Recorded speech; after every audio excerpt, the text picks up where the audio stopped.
मेरो संगठनका मान्छेले मेरो संगठनका नेताले तपाईको चाहिँ गलत गर्यो भने मैले विरोध गर्न पाउँदैन तपाई गलत बाटोमा हुनुहुन्छ भन्न पाउँदैन मैले तपाई गलत संगठनमा हुनुहुन्छ भन्ने हामीले बुझ्न सक्छौं के हो गलत संगठन भने तपाईको नेता मेरो मलाई देख्नु भएको छ तपाईले मेरो संगठनको झण्डा उठाएको पढेको भन्नुहुन्छ उहाँको अभिव्यक्ति हेर्नु न अमेरिकाले बेसार खाऊ भनेको छ चाइनाको प्रधानमन्त्री बेसार खानुस् भनेको छ कस्तो कुरा गर्नुहुन्छ तपाई सोधिदिनुस् न गुगलमा गएर तपाई सर्च गर्नुस् मिलेनियम च्यालेन्ज कर्पोरेसन भनेर हान्नुस् न त्यहाँ के भन्छ त के आउँछ MCC is the good investment for the American people भने के हो त्यो भने पढ्न आउँदैन प्रधानमन्त्री अनुहारको यस्तो अनुहार देश बनाउनेहरूको अनुहार त्यस्तो हुन्छ देश बनाउनेहरूको साधकी महात्मा गान्धीको नाम सुन्नु भएको छ केपीओलीलाई सुनाइदिनु न को हुनु is the Mahatma Gandhi Nelson मण्डेलाको नाम थाहा छ केपीओलीलाई नेपालमा साधकी जीवन बिताउने किशुनजीहरू कहिले पद नलिने गणेशमानहरू मदन भण्डारीको भाषण भुल्नुभयो कि सुनिराख्नु भएको छ केपीओलीले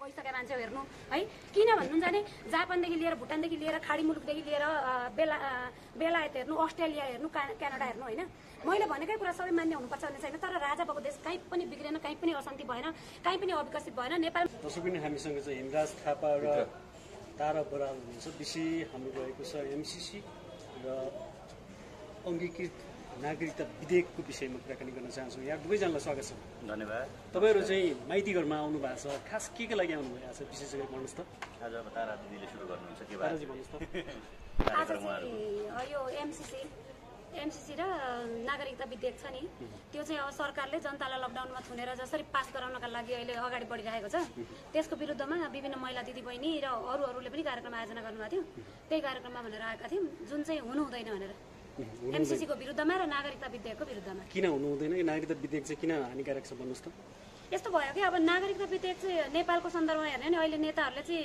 नेपाल चाहिँ एउटा वेश्यालय मात्रै हो भने जस्तो बनाइसके के अरू देशमा चाहिँ हाम्रो देशका चेलीबेटी बिहे गरेर जाँदाखेरिको कस्तो गति छ भनेर चाहिँ नहेर्ने होइन अनि अरू चाहिँ जहाँका आए पनि अहिले चाहिँ इन्डियासँग मात्रै जोडेर हेरिएको छ अनि रोटी बेटी भनेर गरिएको छ नि नेपालीले त इन्डियनसँग मात्रै विवाह गरेको छैन नि सारा देशकासँग विवाह गर्दा अर्को देशको पनि माइती ससुराल त जानुपर्छ नि तर त्यो प्रदेश नम्बर 2 मा इन्डियनहरूलाई नागरिकता दिएर मान्छे थुपार्ने अनि मेरो माइती जानुपर्छ मेरो मावली जानुपर्छ मेरो ससुराल जानुपर्छ नि यहाँ मात्रै न्यु खोज्ने अनि यी नेताहरू चाहिँ के भयो भने इन्डियाका एजेन्ट जसले चाहिँ इन्डियन नागरिकहरू उहाँ इन्डियामा नागरिकहरू बढी भइसके तिनीहरूले चाहिँ यहाँ सम्पूर्ण देशैभरि प्रभुत्व जमाउनका लागि उनका नागरिकहरूलाई नागरिकता थुपार्नका लागि आउने बित्तिकै नागरिकता दिनुपर्ने रे यही नेपालको चेली चाहिँ इन्डिया जाँदाखेरि कति समयमा नागरिकता पाछ भन्ने कुरा यिनीहरूले हेर्नुपर्छ पर्दैन नेपालको चेली अरू देशमा बिहे गरेर जाँदा कति समय नागरिकता पाएको छ भनेर हेर्नुपर्छ पर्दैन र अर्को कुरा यदि छोराहरूले चाहिँ बुहारीलाई ल्याउँदा तुरुन्तै नागरिकता पाइन्छ भने म त एउटा के भन्छु भने छोरीले विदेशमा बिहे गर्दा ज्वाइँले पनि पाउनुपर्छ हो त्यो कारणले रोक्नका लागि एउटा आमाका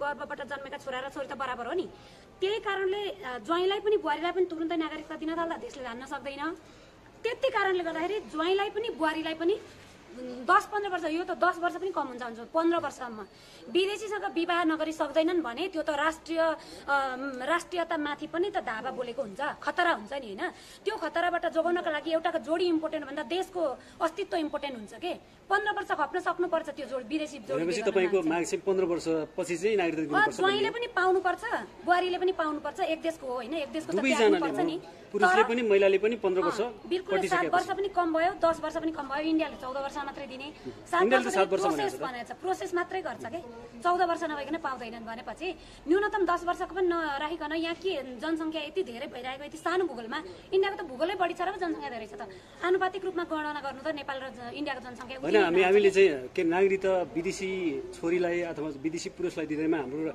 राष्ट्रियता कमजोर हुन्छ कि हुँदैन कमजोर हुन्छ सिधै हुन्छ छैन राजेन्द्र महतोहरुबाट दिनु भएको छैन र अहिले कुरा हामी सरितागिरी राजेन्द्र महतोहरुलाई मात्रै दोष लगाइरहेका छौं तर एउटा कुरो के छ भने नेपालको मुख्य पोस्ट ओगटेर बसेका केपी शर्मा ओली अनि उयो झलनाथ खनाल जो नेपालका प्रधानमन्त्री भइसके तिनको अलरेडी इन्डियाको मानव नागरिकता छ यिनले देश त्यसै बेचेका छन् र उनीहरूलाई नेपालको मायै छैन ती पो उहाँका नागरिक थिए र यहाँ आएर लिए भन्ने देखिरहेका छौं हाम्रै देशभित्र जन्मेर हुर्केर देशको राष्ट्र प्रमुख भएर इन्डियाको नागरिकता लिएको हामी किन हेर्दै छैनौं त्यो पनि हेर्नुपर्छ कि यी हुन् महाघातकहरू यिनले नै उनलाई संरक्षण गरिरहेका छन् ओके हामीसँग हेमराज थापाजी हुनुहुन्छ हेमराजजी तपाईँ के बुझ्नु भएको छ अहिले नागरिकता विधेयक चाहिँ संसदमा आज पेश हुँदैछ हैन छलफल हुँदैछ तपाईको चाहिँ माग के छ तपाईको धारणा के छ 7 वर्षपछि चाहिँ विदेशी महिला अथवा बुहारीलाई चाहिँ नागरिकता दिनुपर्ने भन्ने चाहिँ प्रतिनिधि सभा समितिबाट चाहिँ राज्य व्यवस्था समितिबाट चाहिँ पारित भयो, बहुमतले पारित गर्यो। तपाईँको भनाइ चाहिँ के छ? यस्तो छ यो कुराहरूमा तपाईँको नेपालको भौगोलिक अखण्डता र नेपालको राष्ट्रियतामाथि चाहिँ आँच आउन दिनु हुँदैन कुनै पनि हालतमा। मेरो आग्रह के हो भने जस्तो सरितागिरी टेन्डेन्सी र प्रवृत्ति जुन छ है, सरितागिरीको अङ्गीकृत नागरिकता, नेपालको नागरिकसँग उहाँले बिहे गर्नुभयो, बिहे गरिसकेपछि डिभोर्स गर्नुभयो र त्यही नागरिकता लिएर उहाँ चाहिँ नेपालको समानुपातिकको संसद भइराख्नु भएको छ। यो किसिमको प्रवृत्ति हो भने यो 7 होइन यो 25 वर्षसम्म पनि दिनुहुन्न। पहिलाको मान्छे कसरी आएको छ अध्ययन गर्नुपर्छ। अर्को कुरा इन्डियाभन्दा बाहिर अब अहिले के हो भने ग्लोबलाइजेसन भइसकेको छ। हेर्नुहोस् कतिपय मान्छेहरू युरोप अमेरिकामा बस्नुहुन्छ, कतैको सिटिजनसिप पाइराख्नु भएको छ, अथवा कतिपय विदेश जानुहुन्छ फर्केर नेपाल आउनुहुन्छ, मानौँ कसैको लभ पर्यो बिहे गर्छ होइन। अब स्वस्फूर्त रूपमा म नेपालको नागरिकसँग बिहे गर्छु, नेपाललाई मेरो म घर बनाउँछु र नेपालको संविधानलाई मानेर सबै कुरालाई मानेर म एक्सेप्ट गर्छु, विदेशी नागरिकता त्याग्छु भन्छ भने उसको अवस्था हेरेर ऊ कुन क्याटेगोरीको मान्छे हो, उसको विगत कस्तो थियो। कतिपय के हुन्छन् भने एजेन्टहरू हुन्छन् क्या, रका सिआइएका, नेपाललाई सुनियोजित तरिकाले प्रहार गर्नकै लागि पनि बिहे गरेर पठाइएका हुन सक्छन्। अध्ययन गर्ने जिम्मा त नेपाल सरकारको हो नि होइन। इन्डियाको भन्दा बाहिरको हकमा चाहिँ अब बिहे गरेर आइसकेपछि उसले कहिल्यै पनि नागरिकतै नपाउने भन्ने कुरा त रहँदैन। नागरिक त हुनु पर्यो होइन। क्राइटेरिया राख्ने कति वर्ष, अब तारा दिदीले पनि भन्नुभयो 7 वर्ष त इन्डियाले प्रोसेसमा मात्रै लगाइदिन्छ भने नेपालले चाहिँ 7 वर्षमै किन नागरिकता दिने भन्ने कुरा पनि छ। कतिपय चाहिँ अहिले मधेस केन्द्रित दलको त रोटीबेटीको सम्बन्ध नै छ, उहाँहरूले त यो भएन भन्ने नै हो।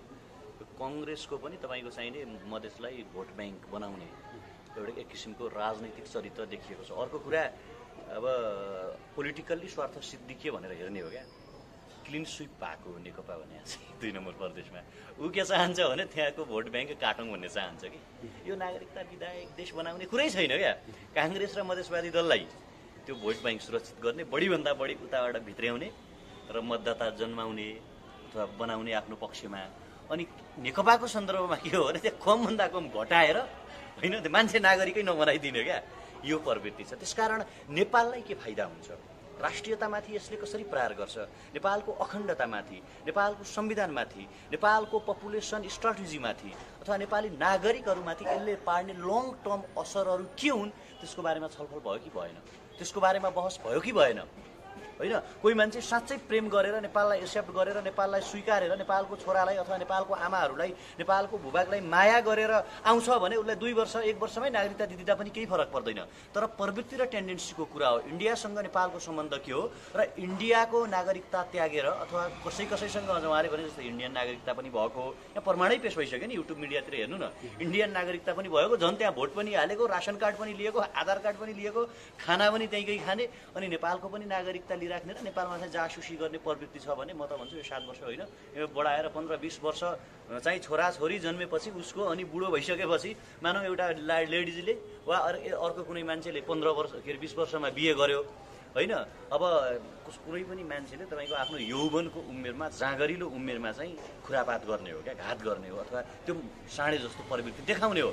20 वर्षसम्म छोराछोरी जन्मिन्छन्, 40 वर्षको भयो भने 50 वर्षको उमेरमा नागरिकता दियो भने थाहा भइहाल्छ कि उसले 25-30 वर्षसम्म के गर्छ भन्ने कुरा त्यो देशको हकमा कि यो चाहिँ हुनुपर्छ। त्यसकारण अब या त हामीले भनेको सुन्नेको छ र जति भने पनि हामीले सुने पनि नसुने पनि भने पनि नभने पनि भन्दै गर्छन्, कराउँदै गर्छन्, घाममा सुक्दै गर्छन्, 2-4 दिनभित्र थन्दै गर्छौँ होइन, कर बढाउँदै गर्छौँ, यो देश त हाम्रै हो नि भन्ने प्रवृत्ति छ।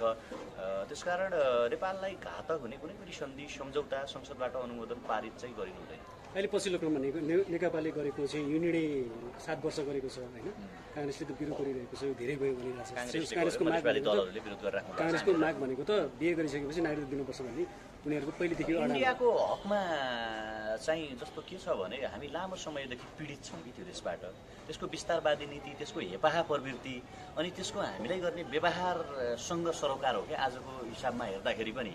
कतिपय चाइना भुटान कहाँबाट मान्छेहरू बिहे गरेर आछन्, कसैलाई मतलब छ छैन नि, तर टाउको दुखाइको विषय कोसँग छ भने सरितागिरीसँग छ, अरूसँग होइन क्या। कति आएका होला नि बिहे गरेर, ऊ तपाईँको चाहिने धीरेन्द्रका पनि कतिपय त्यो बिहे गरेर नेपालै आउनु भएको थियो नि त, मैले भन्न खोजेको कुरा कि कति आए कति गए कतिका बिहे भएका छन् यो सरकारको विषय छैन। सरकारको विषय कहाँ छ भने सरिता गिरी जुन टेन्डेन्सी छ जुन प्रवृत्ति छ त्यो प्रवृत्तिले चाहिँ के गरिरहेछ भने टाउको दुखाएको हो कि त्यसकारण त्यसलाई भोट ब्याङ्कको रूपमा युटिलाइजेसन गर्ने र आफू अनुकूल व्याख्या गर्ने हो भने नेपालको राष्ट्रियता जोग्दैन अथवा बच्दैन होइन।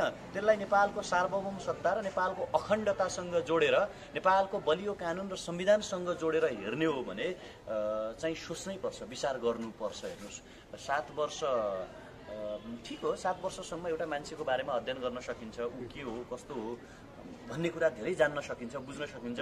त्यो 7 वर्ष लङ ड्युरेसन राख्नु अथवा तपाईँको चाहिँ 15 वर्ष माग गर्नु यो कम भयो भन्नु जुन छ नि, यो कुरा चाहिँ तपाईँको के हो भने त्यो नागरिकता दिने नदिनेसँग भन्दा पनि ऊ नेपालका लागि घातक छ कि छैन, ऊ आइसकेपछि नेपालको सुराकी गर्छ कि एजेन्ट हो कि अथवा सुनियोजित तरिकाले नेपालमाथि प्रहार गर्न आएको हो कि सरिता गिरी जस्तै बन्न आएका हुन् कि खटाइएका हुन् कि भन्ने डर त्रासका कारणले यो ग्यापिङ राखिएको हो नि त मान्छेलाई अध्ययन गर्नका लागि। नत्र त बिहे गरेर ल्यायो पर्सि नागरिकता दिदिए नि के फरक पर्छ, राम्रै हो, राम्रो सम्बन्ध छ, हेप्दैन भने अमेरिकाको कुनै लेडिजलाई बिहे गरेर ल्याएर राखिदिए के भयो भन्ने तरिकाको कुरा जुन समग्रमा छ नि। त्यसकारण अखण्डता र भौगोलिकतालाई केन्द्रमा राखेर त्यसका इफेक्टहरू कजेजहरू डिमेरिट्सहरूलाई अध्ययन गरेर कुनै पनि निर्णय गर्नु चाहिँ सरकारले हुन्थ्यो। अब सरकार आफ्नै तालमा छ। त्यो सवालमा चाहिँ 7 वर्ष अब नेपालभित्रैबाट बिहे गरे भइहाल्यो नि, किन इन्डियाबाट गर्नु पर्यो भन्ने पनि त सवाल उठ्छ नि।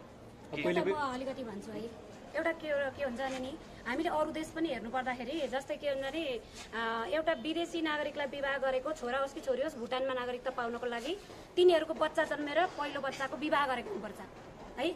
सरी बच्चा जन्मिनुपर्छ के नागरिकता होइन, सरी बच्चाको विवाह गर्नुपर्छ। आफ्नो छोरा या छोरी जे जन्मेको छ जन्मिन्छ 1 वर्षभित्र जन्मिन्छ नि, त्यसले बिहे गरेपछि मात्रै आमाले बाउले नागरिकता पाउँछ विदेशी छ भने होइन। अब मालदिप्समा गयो भने मालदिप्समा चाहिँ त्यही हो, छोराछोरीको विवाह गरेपछि पनि मुस्लिमै हुनुपर्छ त्यहाँ जाँदाखेरि नागरिकता पाउनलाई होइन। अब यो देश त्यो देश मात्रै नहेरौँ, अमेरिका अन्त अमेरिका अस्ट्रेलियाको कुरा गर्दाखेरि हामीले ती देशमा त भूगोलै अखण्ड छ कि उनीहरूलाई जति जनसङ्ख्या लगे पनि नपुग्ने छ। साला खाला कुरा हामीले त्यो देशको उदेशको नहेरौँ। नेपालीहरू इन्डिया जाँदाखेरि इन्डियाले मात्रै हाम्रो देशलाई किन उक्साइरहेको छ भन्ने कुरा हो। हाम्रो नेपालको अवस्था के छ त नि है, नेपालको अवस्थाले जनसङ्ख्या धान्न कति सक्ने छ। हामीले त 25 वर्ष 30 वर्ष नि आफ्नो देशको निर्णय आफूले गर्ने, अर्को विदेशको दबावले गर्ने हो र यहाँ।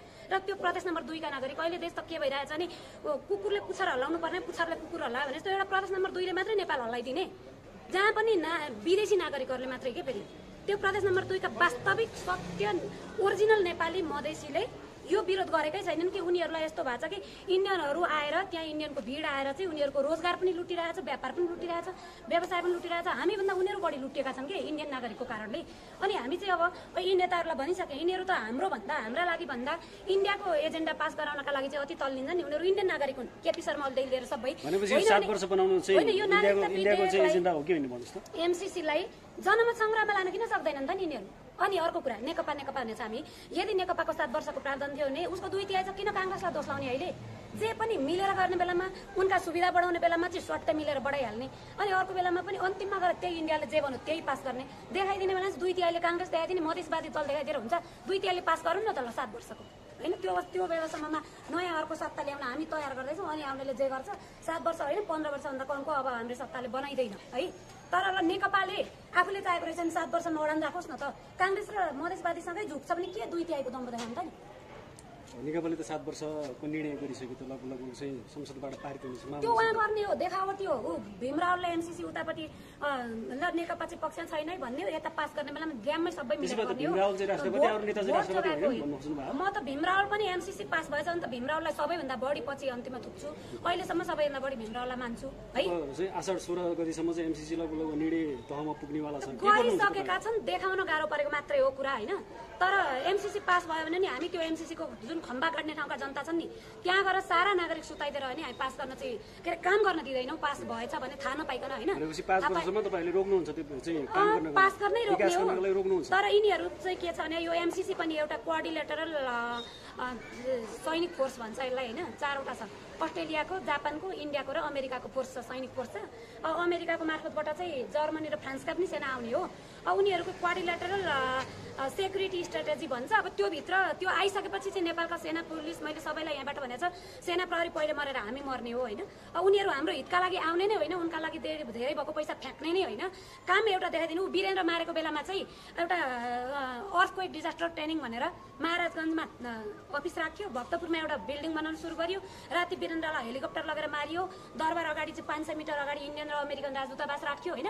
अनि बिल्डिङ बनाउन सुरु गर्यो भूकम्प निरोधक भनेर, राति वीरेन्द्रलाई मारेका दिनदेखि बिल्डिङै बन्द भयो। त्यो देखिसक्नु भएको छ नि। यस्तो एमसीसीको पिलर गाड्न यता सुरु गर्ने, नेपालमा भयङ्कर घटना घटाउने, यहाँबाट कुनै युरेनियम र के निकालेर लान सुरु गर्ने, त्यो एमसीसीबाट बिजुली ल्याउने, त्यो केही गर्ने नि। पहिले बिजुली भएर पो खम्बा गाड्ने हो त नि। खम्बै बिनाको बिजुली बच्चै नपाए कोक्रो अब हाम्रो नेपालमा त विकासको आयोजनाहरू चाहिँ एकदमै चाहिँ ढिला गतिमा चाहिँ ढिला गति होइन, छँदै छैन क्या। 5 वर्षको विकास आयोजना चाहिँ 10 वर्ष पनि सक्दैन। यो योजना त 5 वर्षमा सक्ने भनेको छ, 5 वर्षमा ठ्याक्कै सक्ने भनेको छ। 5 वर्षमा सक्ने नसक्दा के गर्नुहुन्छ? तपाईँले सक्नुहुन्छ, मैले सक्छु हान्नको लागि। मेलामा चाहिँ कतिमा आउने भने थियो, अर्का कति प्रोजेक्ट छन् नि, कतिमा आउने भने थियो देखाइदिनु। पसिन्जेल त 1 वर्षमा भनिदिन्छ। हामी नेपालीलाई हेप्न के छ त्यत्रा ठुला देशलाई? हेप्नका लागि त जे पनि भनिदिन्छ नि, ओके गराइदिनका लागि। पसिसके पछाडि अनि जता फर्क्यो त्यतै देख्नु भएको छ नि अहिले एमसीसी। ठिक छ नि, 5 वर्षमा चाहिँ यदि चाहिँ काम सकेन भने 5 वर्षपछि त फिर्ता जान्छ त। 5 वर्षमा सेना फिर्ता जाने भनेकै छैन। 5 वर्षमा सेनाको कुरै देखेको छैन। प्रधानमन्त्रीले त भनिसकेको छ कहाँनिर चाहिँ सेना आउँछ भनेको छ भनेर चाहिँ एग्रिमेन्टमा भनिसकेको छ। त्यो कार्यक्रममै क्वाड्रिलेटरल सैनिक फोर्सै आउने कार्यक्रमको भ्यू हेर्नुपर्छ। केपी ओलीलाई के थाहा? के भन्नुहुन्छ इमराजी प्रधानमन्त्रीजीले त भोलिसक्नु भएको छ। सेना आउँछ, अमेरिकाबाट सेना आउँछ भनेर चाहिँ हल्ला फैलायो भन्नुभएको छ। सडकमा बोल्ने मानिसहरूले त्यही भनेको छ। तपाईँहरू चाहिँ जो सडकमा गरिरहनु भएको छ नि, उहाँको अध्ययन कति हो? कति पढेछ त्यो सोधिदिनु न ओलीले। उहाँको टिम भीमराव चाहिँ त्रिवीबाट पिएचडी गरे नपढेको हुने, अनि बेसार बहादुर चाहिँ पढेको हुने हुन्छ। पढेको मात्रै देश कस्तो पढेको नपढेको भन्नुहुन्छ? उहाँको अभिव्यक्ति हेर्नु न। अमेरिकाले बेसार खाऊ भनेको छ, चाइनाको प्रधानमन्त्री बेसार खानुहोस् भनेको छ। कस्तो कुरा गर्नुहुन्छ तपाईँ सोधिदिनुहोस् न, गुगलमा गएर तपाईँ सर्च गर्नुहोस्, मिलेनियम च्यालेन्ज कर्पोरेसन भनेर हान्नुहोस् न, त्यहाँ के भन्छ त के आउँछ? MCC is the good investment for the American people भनेको के हो त्यो भने? पढ्न आउँदैन प्रधानमन्त्रीलाई? प्रधानमन्त्रीका सल्लाहकारलाई पढ्न आउन्न, टेलिभिजन छैन, गुगल चलाउन आउँदैन भने हिजो योगेश भट्टराईको चाहिँ तपाईँको चाहिँ जुम भिडियोमा के बज्यो? त्यस्तो हेरेर बस्ने, अनि चाहिँ वायात कुराहरू गरेर बस्ने। हेरेर बसे सुन्नुहोस् न, बजेको हुने व्यक्ति घुसपेट कोही व्यक्ति तपाईँ चाहिँ नेपालको पर्यटन मन्त्री बस्ने जुम मिटिङमा घुसपेट हुन्छ, अनि यो देशको लागि तपाईँ चाहिँ बोल्नुहुन्छ। मिलेनियम च्यालेन्ज कर्पोरेसन भनेको सामान्य भाषामा गुगलमा गएर सर्च गर्नुहोस्, नेपालीमा उल्था गर्न साथीहरूलाई आउँदैन भने कपी गर्नुहोस् र इङ्ग्लिस टु नेपाली भन्ने गुगलमा हान्नुहोस्, त्यहाँ इङ्ग्लिसमा त्यो हान्यो भने तर नेपालीमा आउँछ। प्रधानमन्त्रीलाई अङ्ग्रेजी बुझ्नुहुन्न भने त्यसो भए मेरो कुरा सुन्नुहोस्। प्रधानमन्त्रीको कुरा सुन्ने कि जनताले तपाईँको कुरा सुन्ने भन्नुहोस् त? प्रधानमन्त्री राष्ट्रघाती पनि हुन्छन्। हिटलरको कुरा सुन्ने कि, मुसोलिनीको कुरा सुन्ने कि, अलेक्जेन्डरको कुरा सुन्ने कि, हिजो राणाको कुरा सुने भए के हुन्थ्यो, ज्ञानेन्द्र शाहको कुरा सुने भए के हुन्थ्यो, च्याङ्काइसेकहरूका कुरा सुने भए के हुन्थ्यो, त्यो पनि भन्नुपर्छ कि सर। यो देशको सुन्नुहोस् न, तपाईँलाई सामान्य रूपमा म भनिदिन्छु, एमसीसी पारित भएको र खुब स्वर्ग भएको एउटा देशको नाम भनिदिनु न। तपाईँले भन्न आउँदैन भने प्रधानमन्त्रीलाई सोधिदिनु होला। एमसीसी पारित भएर सन् 2002 देखि एमसीसीको परियोजना संसारमा लन्च भएको हो। एमसीसी पारित भएर संसारको G8 मा पुगेको कुनै एउटा देश भन्नु त? जस इन्डोनेसिया त राम्रो प्रगति गरिरहेछ नि। इन्डोनेसिया कतिको प्रगति, कति वर्ष लगानी लाग्यो, कति रकम लगानी लाग्यो? तपाईँलाई थाहा छ एमसीसीबाट कति रकम आउने हो? प्रधानमन्त्रीलाई थाहा छ? 48 अरब हो। 55 अरबको बजेट हो, 13% नेपालले हाल्छ त्यसमा, होइन? के अरे 13 अर्ब रुपियाँ नेपालले हाल्छ, होइन? ल बुझ्नुहोस्।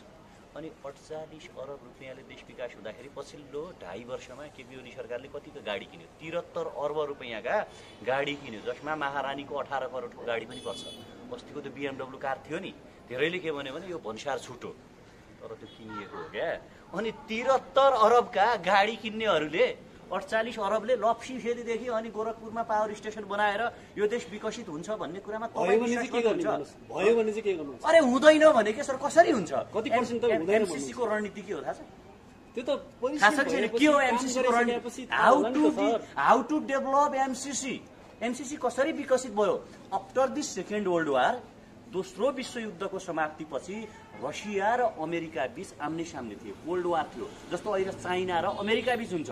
बेलायतको दबदबा खतम भयो र अमेरिका राइजअप भयो। त्यतिखेर अमेरिका संसारमा शक्ति राष्ट्र बन्नका लागि आफ्नो देशभित्र भएका जति पनि प्राकृतिक स्रोत साधनहरू छन् सब उसले के गर्यो भने उत्खनन गर्यो क्या, सक्यो, फिनिस टान्यो।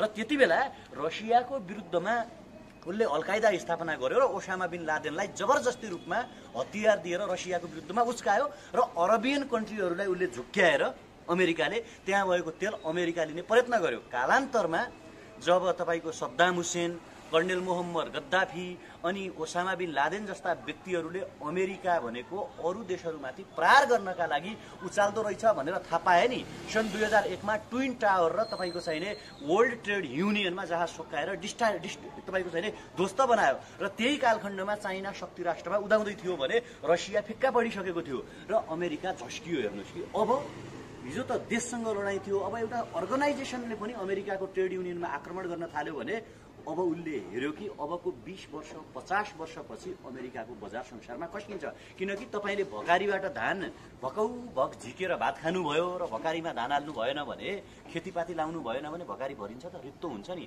र अमेरिका खोक्रो भइसकेको थियो। ब्रिटिस साम्राज्य तपाईँको संसारभरि व्यापारको नाममा उदाएको थियो। व्यापार गर्छु भनेर संसारभर ब्रिटेनले साम्राज्य फैलाएको थियो र आजको दिनमा व्यापार गरेर सम्भव छैन साम्राज्य फैलाउन। र अमेरिकाले के रणनीति लियो भने तपाईँलाई एउटा महत्त्वपूर्ण कुरा भन्छु, तपाईँ जर्ज डब्ल्यू बुशको पालाको फरेन पोलिसी हेर्नुहोस् अमेरिकाको, तपाईँ डोनाल्ड ट्रम्पको के अरे यो बाराक ओबामाको पालाको फरेन पोलिसी हेर्नुहोस् र डोनाल्ड ट्रम्पको पालाको फरेन पोलिसी हेर्नुहोस्, विदेश नीति एउटै हुन्छ। र अमेरिकाको विदेश नीति भनेको तपाईँको अमेरिकाको बिजनेसम्यानहरूले कन्स्ट्रक्ट गर्ने हो क्या, जो तपाईँको ठुल्ठुलो युनिभर्सिटीबाट बिजनेस पढेर foreign policy study diplomacy study गरेका हुन्छन्, उहाँहरूले त्यो विदेश नीति बनाउनुहुन्छ। र एमसिसी भनेको के हो भने तपाईँको चाहिने बाहिर देखाउँदाखेरि हामी देश डेभलप गरिदिन्छौँ। ठेका संसारभरिको अमेरिकाको हो र भने कस्तो कुरा गर्नुहुन्छ? तपाईँको ठेकेदार तपाईँ आफै हो कि अरू हो? तपाईँ हो नि। र उसले भित्रभित्र के हो भने तपाईँको चाहिने त्यहाँ भएको प्राकृतिक स्रोत साधनहरूलाई दोहन गरेर उत्खनन गरेर अमेरिका लैजानु हो। र यसको ज्वलन्त कडी के हो भने उसले मिडल इस्टमाथि आक्रमण गर्नुको कारण त्यो आतंकवाद टेररिस्ट खतम गर्नु होइन। अरे अब इरानमा अफगानिस्तानमा मुस्लिम आतंकवादी जन्म्यो, अमेरिकाको के टाउको दुख्यो भने? तर उसले देखाउने के हो भने हामी टेररिज्मको अन्त्य गर्दैछौँ भन्ने हो। तर भित्री रूपमा के थियो भने उसले तेल लिनु थियो। इरानमा उसले हान्नु, इराकमा हान्नु, लिबियामा हान्नु, सिरियामा हान्नु, अफगानिस्तान यी मिडल इस्टमा अथवा यता आएर यी देशहरूलाई हान्नुको पछाडिको कारण तेल लिनु थियो। अब अफ्रिकन कन्ट्री र अमेरिकाको रिलेसनलाई तपाईँ हेर्नुहुन्छ भने अफ्रिका भनेको तपाईँ हामीले पनि पढ्दै आएको संसारमा सबैभन्दा बढी सुनहरू पाइने ठाउँ र त्यहाँ अहिले जति पनि सुडान, डार्फा, सोमालिया कन्ट्रीहरू जो छन् नि त्यो कन्ट्रीबाट उसले लिएको भनेको सुन हो। र आज ऊ तपाईँको चाहिने अरू राष्ट्रहरूमा एमसिसी मार्फत आउन खोज्नुको एउटै कारण के हो भने मैले अघि पनि भने नि, अमेरिकाको खोक्रोपन जुन छ, सिद्धिएको अमेरिका जुन छ त्यसलाई टिकाइराख्नु हो। अब अरू जुन यी बुदाहरू घातक छन् भन्ने छ नि, त्यो त संसदबाट पारित गरिदियो भने होइन, महालेखा परीक्षणले लेखा के अरे गर्न पाएन भने, त्यो हेर्न नपायो भने हाम्रो देशको लेखा परीक्षण अरू देशको आफ्नो होला है। अनि कानुनबाजीमा एमसिसीको माथि राख्ने भन्ने कुरा सबै केही होइन क्या सर। भित्री उद्देश्य भनेको जति पनि बजेट ल्याउने, जति पनि मान्छेहरू ल्याउने, इराकले कि मेरो देशमा सेना ल्यायो भने हो र, अफगानिस्तानले मेरो देशमा सेना ल्याउनुहोस् भने हो र भने, अनि त्यो कर्नेल मोहम्मद गद्दाफीलाई चाहिँ मार्दाखेरि कि सेना ल्याऊ भने हो र, अहिले बशर अल असदको विरुद्धमा सेना ल्याऊ भनेको छ र त्यहाँ छैन नि, कहीँ पनि छैन। सेना ल्याउने सम्झौता त कहीँ पनि छैन नि। अर्को महत्त्वपूर्ण कुरा आइपिसी स्ट्राटेजीको कुरा आउँछ नि, यो पनि एउटा बाटो हो।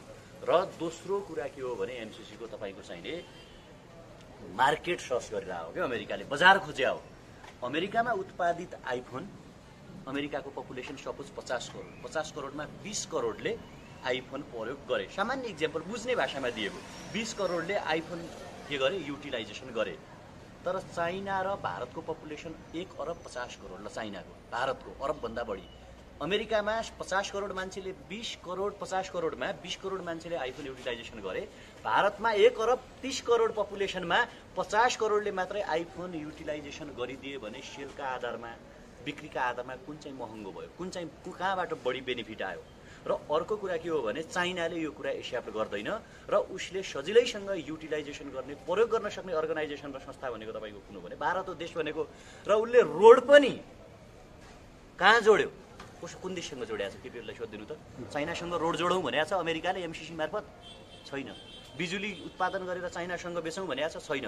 भारतसँगै किन, भारतलाई मात्रै बिजुली किन बेच्नु पर्ने नेपालले? हाम्रो इच्छा कुरा हो कि हामी चाइनासँग बेचौँ कि बङ्गलादेशसँग बेचौँ कि होइन, हामी चाहिँ अर्को कुरो अफगानिस्तानसँग बेचौँ कि, हाम्रो कुरा हो नि। अर्को कुरा नर्मल लजिक केपी ओली उखान टुक्का भन्नुहुन्छ होइन तपाईँको घर छ, तपाईँको घरमा कहाँ गार्डन राख्ने, कुनलाई किचन बनाउने, कता बेडरुम राख्ने, कहाँनिर तुलसीको मठ रोप्ने, कहाँनिर बैठक कोठा बनाउने, कहाँ टिभी राख्ने, टेलिभिजन सेट राख्ने भन्ने कुरा तपाईँले निर्णय गर्ने कुरा हो कि छिमेकी आएर यहाँ टिभी राख, यहाँ रोड बनाएर लप्सी फेदीसम्म पुगा, योसँग सम्झौता गर, यति मान्ने भए मान, नत्र फिर्ता लिन्छु, तेरा सबै बौद्धिक सम्पत्ति घरभरिका छोराछोरी श्रीमतीलाई म कब्जामा राख्छु भन्यो भने अनि तपाईँ मान्नुहुन्छ? हो ठिक छ सही छ भन्नुहुन्छ? अब एमसीसी चाहिँ जनताले निर्णय गर्ने कि अब जो सरकारमा बसेका छन्? सरकार 100% सत्य कहिल्यै पनि हुँदैन। सरकार त हिजो राणाको पनि थियो, हिजो ज्ञानेन्द्र शाहको पनि थियो, हिजो शाह वंशको पनि थियो। गलत निर्णय गरे जनताले च्युत गरे। भनेपछि यो गलत निर्णय गरे तपाईँ पनि भोलि सरकारमा गएर म को कुरा नगर्नु न, तपाईँ देश विकास भएको हेर्न चाहनुहुन्छ कि नै? देश विकास हेर्न डेभलपमेन्ट तपाईँ चाहनुहुन्छ कि नै? त्यही डेभलपमेन्ट तपाईँ चाहनुहुन्छ कि नै? डेभलपमेन्ट चाहेर त मानिसहरूले चाहिँ कति नेताहरूले चाहिँ मागेर धनीभाव पौरख गरेर धनीभाव। त्यसपछि अरे अमेरिकालाई कसले लगानी लगायो धनी हुनलाई? चाइनालाई कसले लगानी लगायो धनी हुनलाई? विदेशको विभिन्न नीति होला, हाम्रो देशको हाम्रो पोलिसी आफ्नो नीति हुन्छ। तपाईले यो क्यामेरा चलाएर भिडियो खिच्यो भने भ्युज जाने हो र पैसा कमाउने हो क्या सर? होइन, अर्काले चाहिँ ल यो हाल यस्तो यो कन्टेन्ट हाल भनेर दियो भने अनि तपाईँको भ्युज जान्छ र पैसा कमाउनुहुन्छ। अर्काले भनिदिने हो भने तेरो देश यस्तो बनाउने भन्ने कुरा। हाम्रा 80 लाख युवाहरू छन्, आफू यिनीहरूले चाहिँ तपाईँको त्यसो भए त अहिलेसम्म किन बनेन त देश? त्यसो भए भन्नुहोस् न। कारण नेताहरू सही भएनन्, व्यवस्था सही भएन, भ्रष्टाचारी भए, गलत मान्छेलाई चुन्नुभयो। अब गलत मान्छेलाई नचुनौँ, आफ्ना व्यक्तिगत स्वार्थहरूलाई त्यागौँ। अझ हामी त के भन्छौँ? शिक्षा, स्वास्थ्य र रोजगारी राज्यको दायित्व बनायो भने कसैलाई निजी सम्पत्ति जोड्न आवश्यकै पर्दैन नि सर। तपाईँलाई भनिदिन्छु, तपाईँ जन्मिनु भयो, तपाईँको छोरो जन्मियो, तपाईँ नभनौँ, तपाईँको छोरालाई पढाउने राज्यले, प्रचण्डको नाति पनि उस्तै पढ्ने, तपाईँको छोरो पनि उस्तै पढ्ने। अनि तपाईँ ठुलो हुनुहुन्छ, अब तपाईँलाई रोजगार चाहिन्छ, त्यो रोजगारी पनि राज्यको दायित्व भयो भने। अब आयो स्वास्थ्य, तपाईँ बिरामी हुनुहुन्छ, प्रधानमन्त्रीको उपचार पनि त्यहीँ गराउने, सीता दाहालको उपचार पनि त्यहीँ गराउने, तपाईँ हाम्रो उपचार पनि एउटै ठाउँमा गराउने हो भने न तपाईँ भ्रष्टाचार गर्नुहुन्छ, न चाहिँ तपाईँलाई सम्पत्ति जोड्न आवश्यक हुन्छ। यो राज्यले गरायो भने अनि प्रधानमन्त्रीले पनि सम्पत्ति जोड्न आवश्यक हुँदैन, गोकुल बास्कोटाले पनि 70 करोड खान आवश्यक हुँदैन, 4-4वटा हेलिकप्टरमा केक बोक्न आवश्यक हुँदैन। गोकुल बास्कोटाले कहाँ 70 करोड खाएको छ त? त्यो त अडियोको बाहिर आएको त, खाएको त भनेको छैन नि त। त्यो त चाहिँ के हो? त्यो कुराकानी भएको छ नि। त्यो भने के हो? त्यो तपाईँ गोकुल बास्कोटा त्यो त अझ पेन्डिङमै छ त। तपाईँ गोकुल बास्कोटाको पछि विपक्षमा कहाँ गयो त बजेट? 10 अरबको हिसाब किताब तपाईँ देखाउनु नि त केपी ओलीको प्रतिनिधि भयो भने। तपाईँले आत्महत्या गर्यो, कतिजनाले आत्महत्या गर्यो थाहा छ तपाईँले? प्रश्न सोधिराख्नु भएको छ, तपाईँ पत्रकार भन्नु त, कति रिसर्च गर्नु भएको छ? अहिले त अब लकडाउन अवधिमा कतिजनाले आत्महत्या गर्यो? 1100 भन्दा बढी छ अहिलेसम्म। कति पुग्यो? कतिजना हिँडेर घर गए थाहा पाउनु भयो? त्यो त एक्ज्याक्टली विदेशबाट नेपाल ल्याउनेलाई कति गुणा महँगो भाडा लियो? यो मास्क 90 रुपियाँमा आउँछ बजारमा, त्यो लिस्टमा हेर्नु। तपाईँ विदेशमै बस्न चाहनुहुन्छ कि नेपाल आउन चाहनुहुन्छ? तपाईँ बाध्यतामा पर्नु भएको छ नि त। विदेशबाट नेपाल आउन चाहनुहुन्छ भने तपाईले 10 अरब रुपैयाँ नेपालको बजेट जुन छ त्यो बजेट सरकारले खर्च गर्न सक्दैन। तपाईँ समस्यामा पर्नु भएको छ भने उपचार हुने ठाउँमा तपाईको चाहिँ हिजो केपी ओलीको मृगौलाको उपचार खर्च पठाउने को तपाईँ गर्दिनुहुन्छ कि नै? राज्यलाई तिर्नुहुन्छ नि? तिर्नुहुन्न भने तपाईँलाई मलाई तिर्दैन, विनोद चौधरीले मात्रै कर तिर्छन् जस्तो लाग्छ भने तपाईँ 50 रुपियाँको रिचार्ज कार्ड हाल्यो भने तपाईँको मोबाइलमा 49 मात्रै किन आउँछ? 1 रुपियाँ कहाँ जान्छ?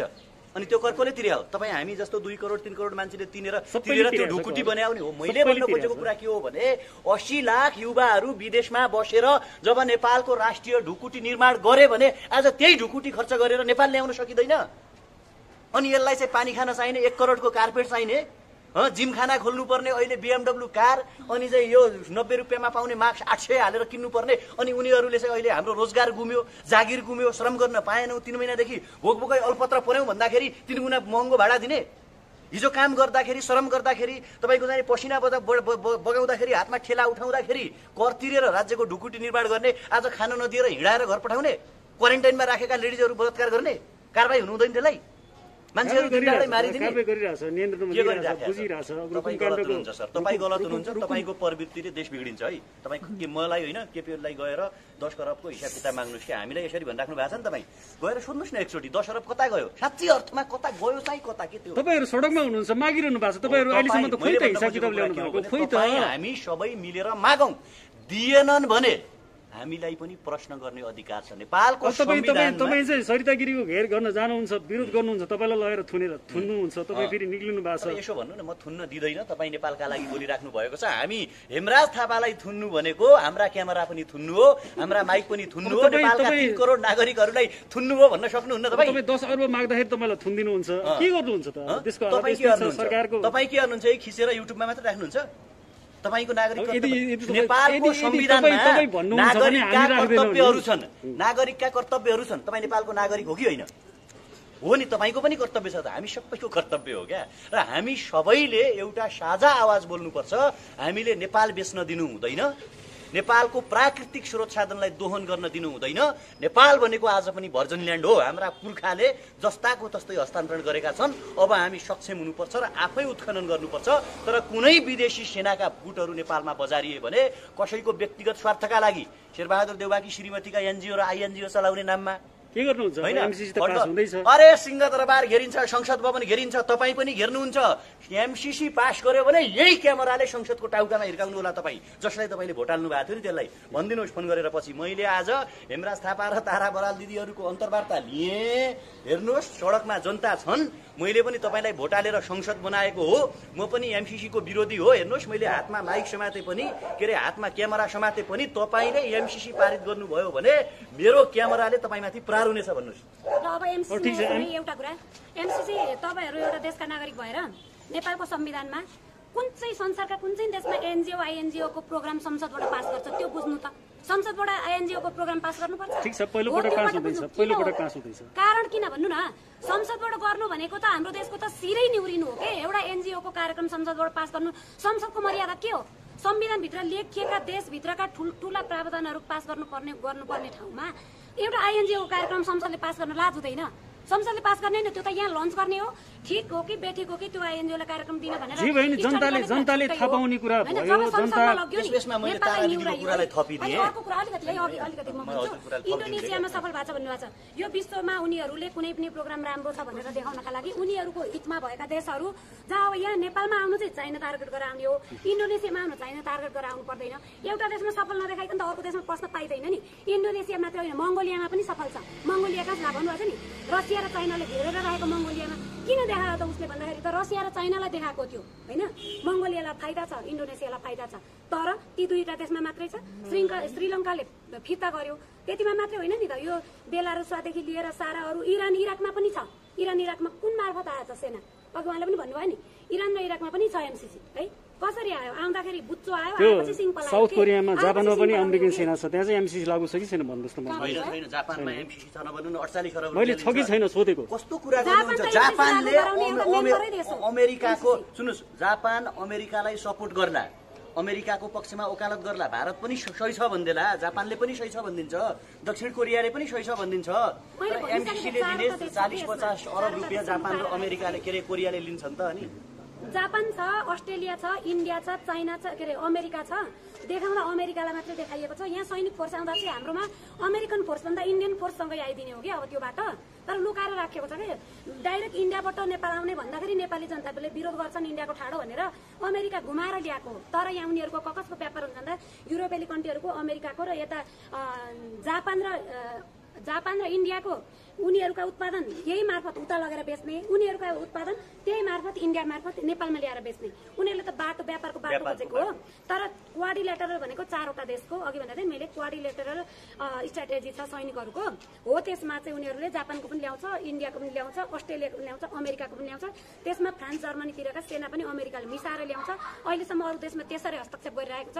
तर यी देशहरू चाहिँ अहिले हाम्रो देशमा लुप्त रहेर बसेका छन्। अब त्यसो भए चाहिँ अमेरिकी सेना आउने भयो, अब के गर्नुहुन्छ त? अब अमेरिकी सेना आउने भयो, छिर्ने भयो, अब पास हुने भयो संसदबाट, के गर्नुहुन्छ त भने पत्रकार सोधिदिन्न। संसदले एनजिओ को कार्यक्रम पास गर्न पाइन्छ कि पाइँदैन? कानुन रूपमा संसदले पास गर्छ एनजिओ कार्यक्रम। अब पाइने एउटा महत्त्वपूर्ण कुरा, के गर्दैछ भन्दा सेकेन्ड वर्ल्ड वार नेपालमा विभिन्न एनजिओ र आइएनजिओहरू आए कि।